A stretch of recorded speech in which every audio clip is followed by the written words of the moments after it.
bagi kita untuk menambah ilmu, memperkuat keimanan, serta mengambil hikmah dari setiap ujian yang Allah Subhanahu wa Ta'ala berikan.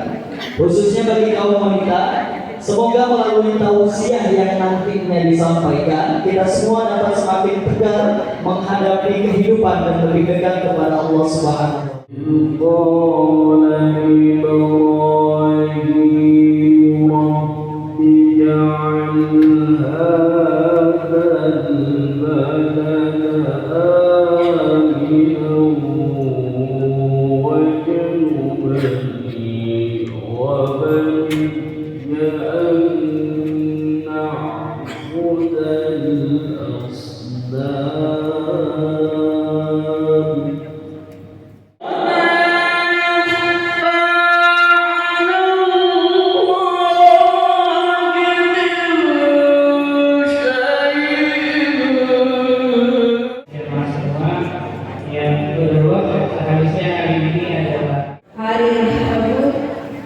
Minggu depan insya Allah kita ada kajian lagi. Tapi ini mohon maaf ya Bapak-Bapak, untuk minggu depan Rabunya ini khusus aku ada yang mengaji. Pertama sekali kami dari pengurus kita ini terima kasih kepada Bapak Ustaz yang kita banggakan dan cintai, Bapak Ustaz kita kasih kiranya alhamdulillah sudah berada di tengah kita untuk memberikan ilmu sehingga kita bisa lebih banyak belajar bisa.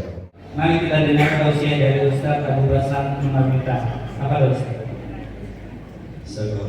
Alhamdulillah. Sebelum kita mulai, senang sekali pada kesempatan hari ini berjumpa dengan Masjid Agung Discovery Residence dan bertemu pula dengan seluruh para penuntut ilmu dan terutama kepada komunitas Aula Family. Seharusnya bukan guru mendatangi murid, harusnya murid yang mendatangi guru. Harusnya bukan sumur yang mendatangi timba, tetapi timba yang mendatangi sumur. Ini murid-murid macam apa? Tapi alhamdulillah pada kesempatan hari ini kita berjumpa dan semoga Allah senantiasa memberikan kebaikan kepada kita dan semoga Allah memberikan kepada kita bekal terbaik sekolah kita menuju kepada keluarga kita bersama. Saya kira begitu saja kajian kita. Mari kita mulai kajian kita. Ilmu merupakan alasan bagi kita untuk menyelesaikan segala amanah yang Allah berikan di dalam kehidupan kita.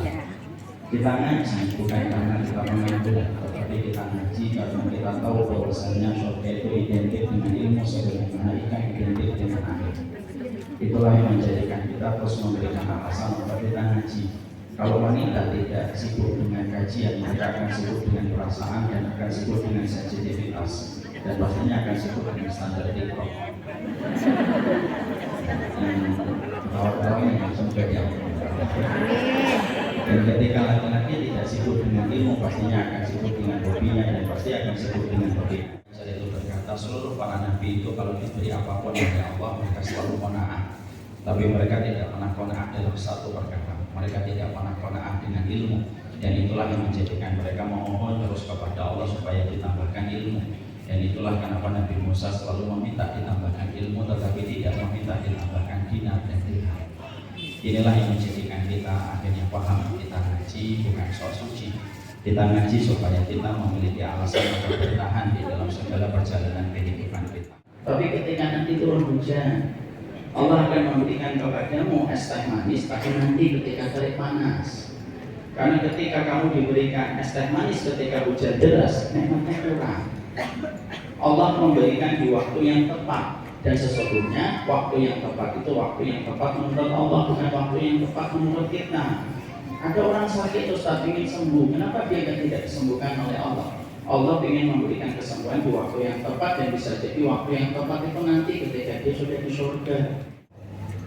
Misalkan saya di Bekasi, sedang panas sekali, terus ada pengurus Masjid Agung Discovery nelpon saya, Ustaz di Bekasi lagi panas terik. Iya Pak, lagi panas terik. Saya kirimin medan ronde ya Ustaz. Saya ngomong, iya boleh Pak, saya tutup. Tapi saya merasa kelihatannya bapaknya butuh dikerja. Kira-kira saya nikmat yang merasakan dan mendapatkan hadiah dan nikmat. Saya akan hidup manis. Itulah yang dimaksudkan oleh Allah sesuai dengan perkataan Imam Nawawi. Ustaz itu maunya syukur, tapi kalau saya dikabulkan dulu. Kalau kamu mau berikan syarat, Allah itu tidak mungkin diberikan syarat. Syukur dulu tanpa syarat. Syukur dulu kamu tidak memiliki apapun ketika memberikan syukurmu, baru Allah akan memberikan. Dan Allah memberikan dengan dua pertimbangan. Kalau itu baik untuk kita, Allah akan berikan. Dan kalau itu memang baik untuk kita, akan diberikan di waktu yang tepat. Akhirnya apa? Hidup itu menjadi lama, dan hidup itu akan menjadikan kita mudah bersyukur kepada Allah. Kunci kehidupan materialisme dunia adalah dihadapi dengan kita banyak bersyukur kepada Allah. Makanya tidak perlu membandingkan ukuran sepatu kita dengan ukuran siapapun. Berapa banyak orang ketika punya telepon itu mandi kalau rumah saya ada teleponnya, ya pagi dan sore saya tidur pagi dia pasti telepon. Itu omongan dia sebelum dia punya Bapak-bapak hari ini menjadi minoritas ya. Hati-hati ya Bapak minoritas di tengah mayoritas ibu-ibu. Kita pada kesempatan hari ini akan menyampaikan sebuah tema yang menurut saya tema ini penting. Di tengah banyak sekali perempuan dan kaum wanita yang mereka mudah sekali untuk depresi dan mudah sekali untuk frustasi. Banyak sekali perempuan yang hari ini teridentifikasi kena kanker serviks salah satunya. Itu pun juga karena disebabkan banyak pikiran yang ada pada kehidupan seorang perempuan. Perempuan itu diciptakan dengan dominan perasaannya, tetapi pendek logikanya. Tentunya itu merupakan ujian yang Allah berikan kepada perempuan. Laki-laki dan perempuan itu memang berbeda. Laki-laki itu panjang logikanya, pendek perasaannya. Kalau perempuan itu panjang perasaannya, pendek logikanya. Makanya ibu-ibu kalau suka ngomong kepada laki-laki, dasar laki-laki tidak punya perasaan. Kami punya perasaan, cuma tidak sepanjang ibu. Nanti kalau saya balik, itu pasti kita ingin sekali untuk membahas pada kesempatan hari ini sebuah tema yang saya persembahkan dan saya hadiahkan kepada para ibu-ibu.